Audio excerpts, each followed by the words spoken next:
All right, looks like we are live. All right, so I have gone live a lot earlier today. I know I said that this week I would be playing around with the times and dealing with some of these things. So if this is your first time joining me, my name is Tina. I'm a happiness coach. I help people with feelings of anxiety, depression, frustration, anger, resentment, all of those kind of things, and help you move to a happier place. Now, typically I focus more on business, but today I wanted to jump on because there were some things that I wanted to talk about, and it's the whole topic of man versus bear. Now, if you're not aware of the man versus bear, it's all over TikTok, and it talks about if you had your child, a little girl, and you had the choice to leave her in the woods with a man or a bear, which would you choose? And there's all kinds of reactions that are posted, and men themselves, the dads, have uncertainty of whether or not they would actually leave their daughter in the safety of a man they don't know versus a bear in the woods. And that tells a lot. That speaks volumes. And they really wrestle with this. And the whole point of this is to talk about how most women feel when they're dealing with men that they don't know and all of this kind of stuff. And so today I'm going to be talking about a variety of different subjects, this whole man versus bear subject, and how to properly identify the problem, because now men are kind of like, hey, you know what? This does impact us. And how can we solve this actual problem? And the problem is, a lot of times they talk about monsters among us, and so men are starting to speak out about things that they ignored some of those signs and they didn't address them, and somebody that they knew for 8 years ended up raping one of their friends. And so those are the kind of topics, and most rapists, 90% of them, don't actually spend a day in jail. And so this is a huge problem that does not get talked about. And myself, as a sexual abuse survivor, I went through sexual abuse from the ages of 4 until the ages of 19. And that happened on a variety of different scales. So, and absolutely not one of those abusers ever faced a day in jail. Why? Because I was too traumatized at the fact of the process of being able to report that. Number one, that is something that needs to be dealt with. And there's huge amount of problems with that too, is how that gets addressed. It was much easier for me to say absolutely nothing about my experience and what had happened to me than it was to report it. The pain of having to do that was not worth it. And so even as a child, being able to speak up about that, and the threat of having your parents, the only caregivers that you know, even though it's not a good situation, the idea of being ripped from those parents, even if they're bad ones, is terrifying to children. So they don't actually speak up about what is actually going on.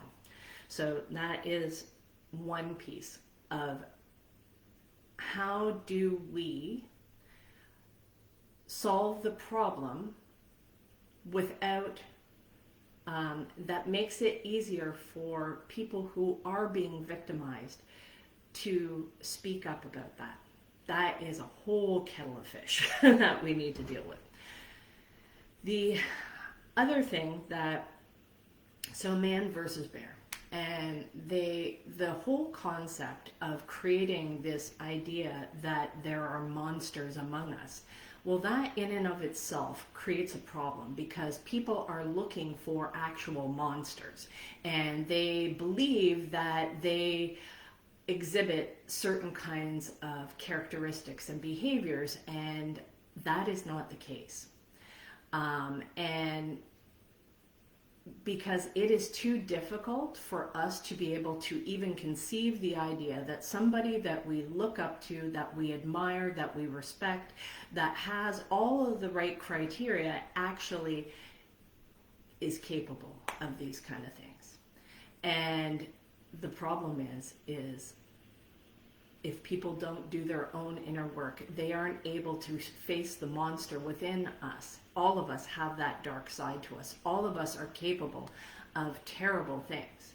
And unless we look at that shadow side of ourselves and understand where it comes from, how it was created, and how to manage that without feeling shame, is one of the ways. And this is why I bring this up, because my entire goal of putting myself out here, because fuck knows I do not want to be able to talk about this. I did not want to talk about, I did not want to be associated with what happened to me. I did not want to speak out about this. However, here I am, and if you go to my YouTube channel, the first video that you're going to see pinned is all of the experiences that I've been through in terms of sexual abuse. So I feel that I am qualified to be able to talk about this particular experience and my thoughts on this. I might not be 100% right, but I'm willing to have the discussion for those who are actually brave enough to talk about this situation. So either you have experienced this yourself, or you know of somebody who has experienced this, because we need to start talking about this. The thing is the whole concept of rape.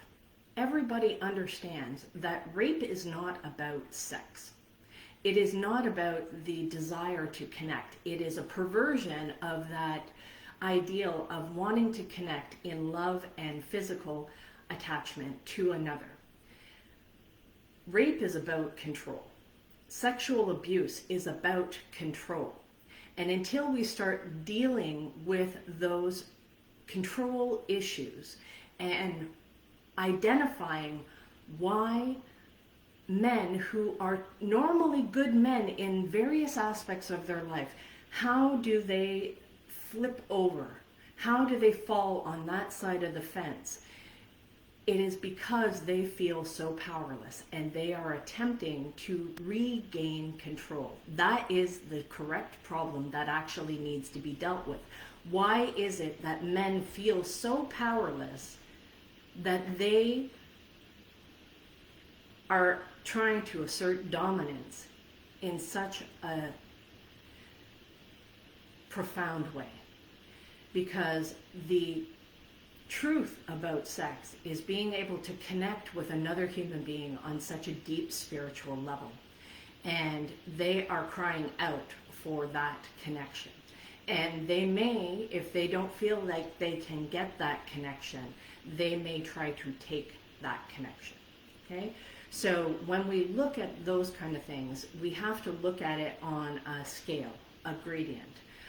So being the worst crime is rape, and then all of the stuff in between leading up to it actually is what needs to be looked at and addressed. Where are the various issues of things that people, not just men, but people are vying for control? And I've talked about this in other videos of even an infant prefers a toy that will respond to their body movements because it gives them the perception of control.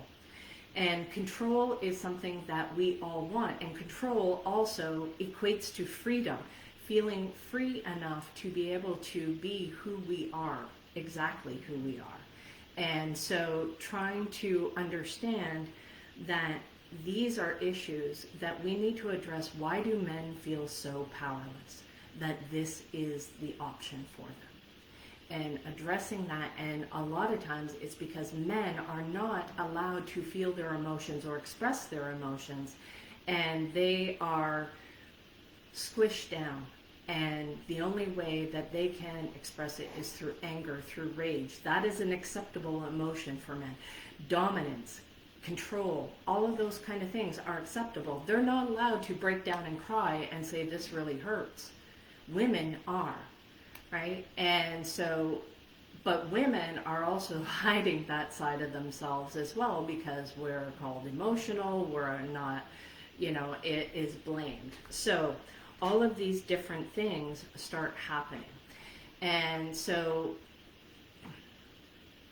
And I know this is all over the place, and I myself am a little bit emotional or passionate about this particular topic, but I think we need to be able to start looking at this and start having conversations around exactly what is it that causes somebody to lead up to those kind of behaviors. What is it? It's a slippery slope, and a lot of times it's like, you know, the frog in the hot water thing. You know, you throw them in hot water, they'd be like, oh fuck no, I wouldn't do that, I'd never do that, kind of thing. But where are the little things that are leading up to those kind of behaviors? What are the thought processes, and what are the considerations? So one of the things, I know this is kind of separate but tied in. So there was a TikTok video that I had watched the other day that talked about how men's egos are so fragile, and that just the woman criticizing a man, telling him that his idea is stupid, is enough to crush his soul. And I know myself, I have been guilty of that. So there's nothing more threatening than an intelligent woman, and especially to a male ego. And I have spent my entire life having to squish that. And my abuser, things escalated greatly because of my intelligence, because I would talk back, because I would argue logically, not emotionally. I would argue logically why the stuff that he was doing was not correct. And that escalated to the point where he was dominating me in a sexual manner as a child. Okay? So this is not about sex, this is about control. So understanding that is huge. So when we go back to that particular thing, and I can understand that the way that you deliver a message actually matters, 100%. I couldn't agree with that piece more. And I've been guilty of that, of being too direct, not being understanding, not being aware of how somebody might actually receive the message. And I am aware that this particular video is probably falling in that, but I am going to be direct and to the point, because some people need to be slapped upside the fucking head so they listen. Okay, now that I have your attention. Most men have probably tuned off of this anyway. All right, so the whole concept of that video was implying that women should not speak up, or when they do speak up, they should, you know, be careful at how they deliver it, because, you know, your criticism really crushes a man. And I'm like, why have men not been taught the resilience of how to deal with criticism? Because I can promise you, fucking women have to deal with this on an ongoing daily basis, minute by minute. We get told all the time that we are wrong, that we are stupid, that we are not good enough in a million different ways. And it causes us to be unbalanced, right? And it causes us to seem emotional, or that we can't make decisions, and therefore we need men to help us make these decisions. And it's like, no, you created the fucking problem, and now we have to try and figure out how do we navigate this, because technically most of the time men are physically stronger than women. So now we have to go into covert operations and understand how to deal with this in a way that we will not threaten the male ego, that he might actually kill us, right? And understanding that there is always this constant threat. What we need to address is, why do men feel like they need to dominate? Why do they feel like that is their only recourse in being able to get what they want? Helping men understand their emotions, helping men understand what it is that they're going through, that they don't have to just suck it up, that they can talk about how they feel, because all humans have emotions, and we are just taught different ways of what is acceptable in how to cope with those emotions. And men are taught that they're not allowed to express certain emotions because that makes them appear weak, when the truth is them being able to deal with their emotions will actually make them much stronger. Because I can tell you, a man that is emotionally aware and able to understand his emotions, not repress them, understand his emotions and be able to manage those emotions like women are expected to manage their emotions. Otherwise, they're out of control. They're just psycho. They're hysterical, right? And this narrative has been going on for far too long, and it needs to change. All human beings have emotions, and we need to accept this. And those emotions don't go away, and we all need to be taught how to deal with those emotions in an effective way that does not harm others.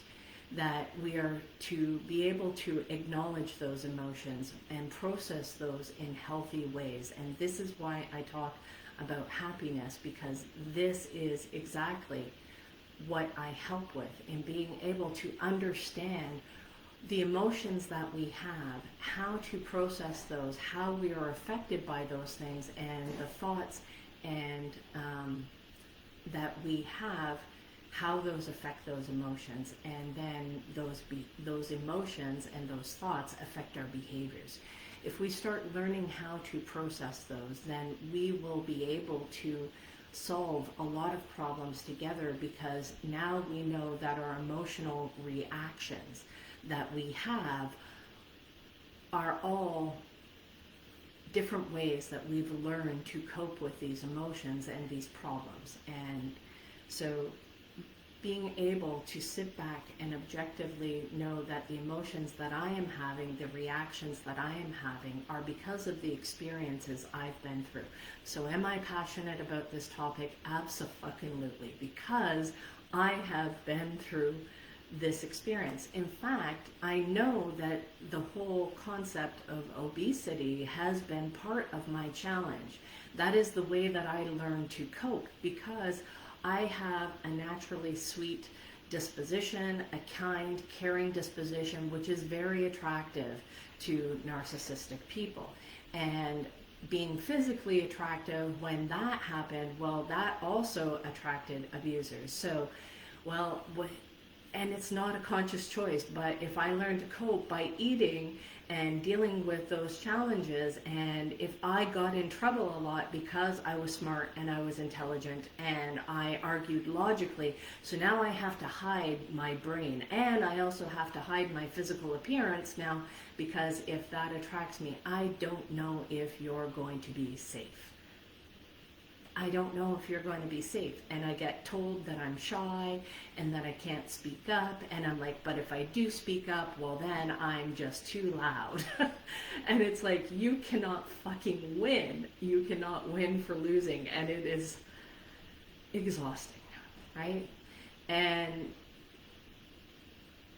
I think there's times where I've been able to walk this fence, and I can see this because I did this as a child as part of a survival mechanism of being able to understand both sides. So on one hand, I had somebody who was physically abusing me and sexually abusing me, and I am completely dependent and reliant on their ability to care for me as a child. And also, on the other hand, I'd see my mom, and I could see the stuff that she was going through, that she felt emotional, that she had to argue against the most fucking heinous things that the abuser put her through, and he would gaslight her. And I understand both sides. I also understand the dynamics between my mom and I of my own emotions and upset around the fact that she didn't leave, but also logically understanding why she was not in a position to be able to leave, because she was dependent on him as well financially. And so these are extremely complex problems, or complex issues, okay? Being able to clearly identify what the problems are the only way that we can solve the problem. And for people to pull out the pitchforks, so I saw this on another one too, and this was on Twitter, and I can't remember the name of the guy, but he was talking about how all pedophiles actually need to die, and this is the only solution, is that they need to be killed. And I'm like, for fuck's sakes, That is not the solution. That is the tip of the iceberg. I am not in any way, shape, or form condoning that behavior. Absolutely not. But by doing that, that actually creates a different dynamic. That creates it to live in secrecy. That creates fear that nobody can speak up about what it is that is going on for them because they don't want their loved one to be killed. Because it is, the problem is it is not monsters that are doing this stuff. This is a human problem. And when we start to stop being afraid of looking at our own dark sides, whatever those dark sides may be, the sooner we're able to do it, the less likely it is able to escalate. So we need to start looking at our own dark sides of where this could be a problem. Because I can promise you, somebody didn't wake up and decide, I'm just going to rape somebody today. I'm going to have sex with a child today. And if they did, I can promise you there was a slow progression to get to that point. And until we start rewinding and reverse engineering of understanding where the root cause is, we will never solve this problem. And I think part of the reason why we'll never be able to solve this problem and why people will go to that extreme of requiring all pedophiles to die is because there is an economic advantage to that, because this is supply and demand. So you create that to go underground, that creates secrecy, that creates a high demand, and people will pay more to have something that they believe that they can't. So generating that kind of situation creates the system that allows this to continue to go on. And I know that's probably not a popular opinion. And if you're a survivor, that you have survived rape, and I can understand you wanting to go through that process of vengeance and retribution for what you have experienced, I get that. I understand that 100%. But I want to caution around the whole concept of all pedophiles must die. No, that is not the fucking solution. I'm saying, yes, it needs to be stopped, and if that is the only way that that person has escalated to the point that they will not stop, that they need to be incarcerated, they need to be stopped in some sort of way.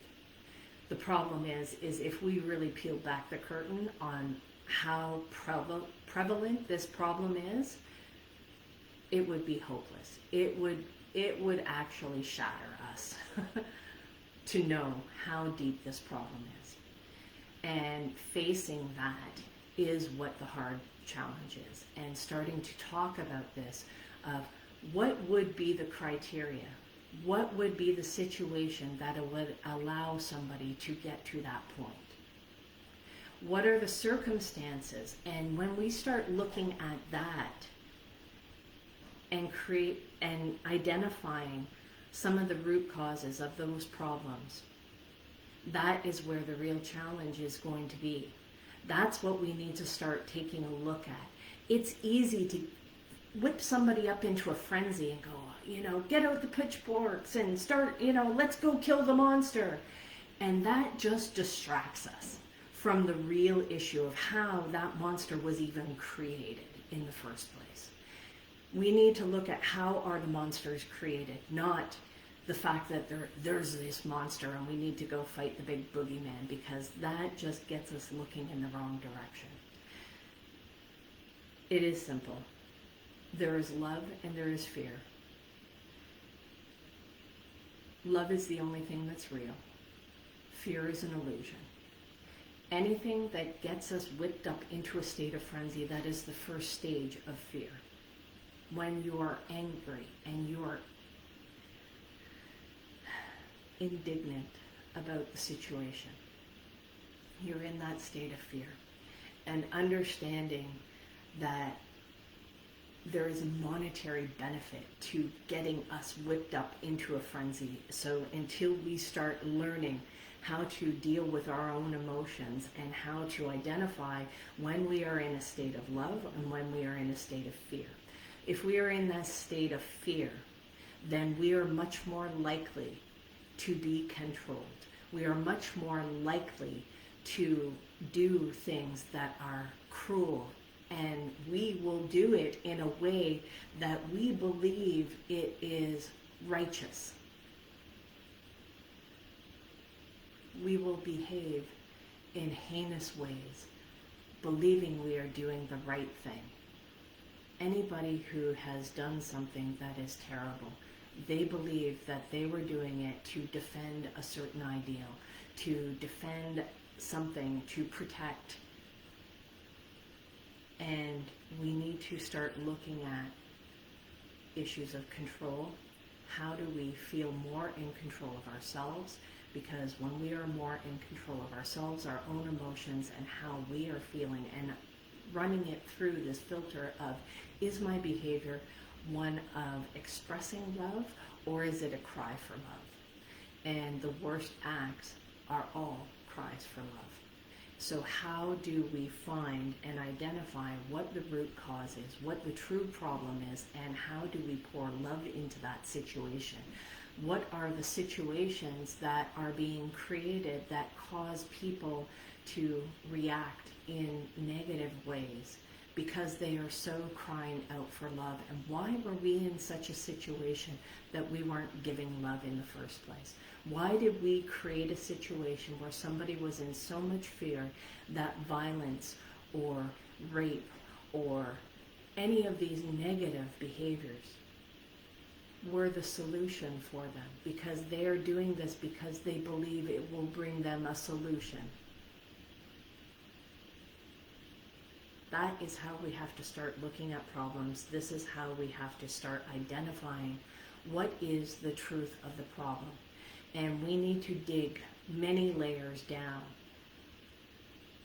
at understanding what is the situation and why was that situation created. Who benefits from us fighting amongst ourselves? And yes, you can blame it on the devil, you can blame it on this, you can blame it on that, whatever. It is much more logical. It is much more economics and being able to understand resources and availability of resources. And instead of fighting amongst each other at the lack of resources, how do we band together to create more resources? Because there is enough resources in this world to go around to sustain us all, and yet we choose not to believe that. We choose not to operate as if that was the truth. We have everything that we need. How do we change the supply chain and make sure that everybody in this world has what they need? So instead of fighting amongst each other and believing that there is lack, the problem is lack creates demand, and demand creates money. Okay? And tying it into that and being able to understand that is where we need to start looking at those kind of problems.